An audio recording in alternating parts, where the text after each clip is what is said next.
Greetings, Avenue Church family, and welcome to the Sanctuary of St. Faith.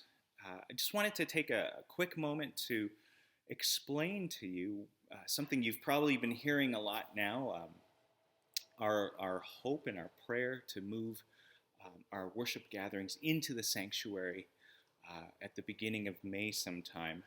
And I wanted to just explain to you the rationale behind that, as well as the need or the reason why we need to move our worship gatherings to 9:30 and why that's actually going to be a good thing for us. In imagining being in the sanctuary, we've had to consider both a COVID reality that we're currently in, but also a post-COVID reality that we want to really have a vision for and to explore opportunities together with St. Faiths. So in our current COVID reality, of course, we are restricted to 15% capacity of the fire code.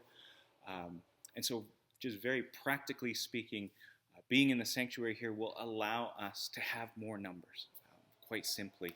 Fire code in this space is 270, which will allow us to have closer to 40 people gather as long as the restrictions are at 15%. An added bonus we've discovered for parents with young children is that the pews that are currently here actually help the kids stay in a space rather than what we're normally used to at Avenue, where kids are just running everywhere, which makes it difficult during COVID times. But the pews have actually been really helpful in keeping families together and kids safe, so that's been an added bonus. Post-COVID, we are really dreaming together and praying together and discerning God's will together with St. Faiths and what that our partnership together looks like. And we believe being in the sanctuary will really help us build community with St. Faiths. So part of that is St. Faiths gathers in this space at 11, which necessitates us gathering here at 9:30. But what we're imagining is that we'll have some time and space in between our two services to get together for coffee, to get to know one another, to share some time together that's unscripted and just free so our communities can rub shoulders and get to know one another. Of course, we also hope to continue to be able to do joint services together, and with those joint services would come potlucks following those services.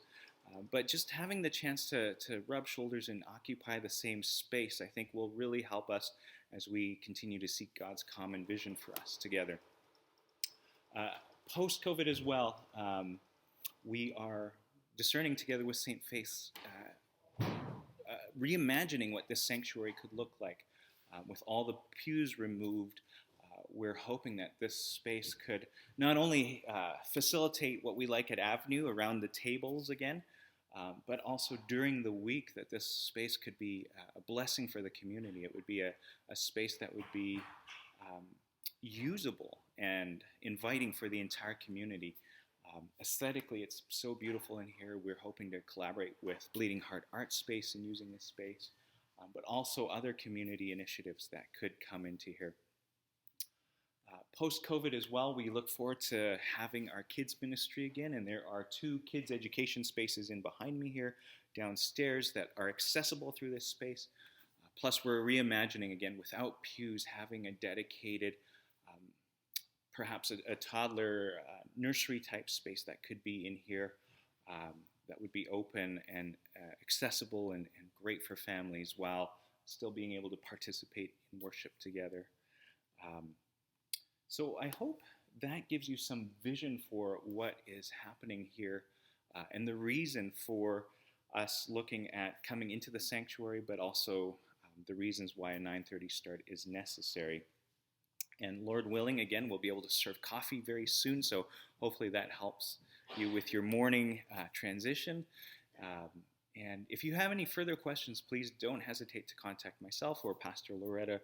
We'd be happy to share more of the vision of what we've been discussing with St. Faiths together with you. Thank you.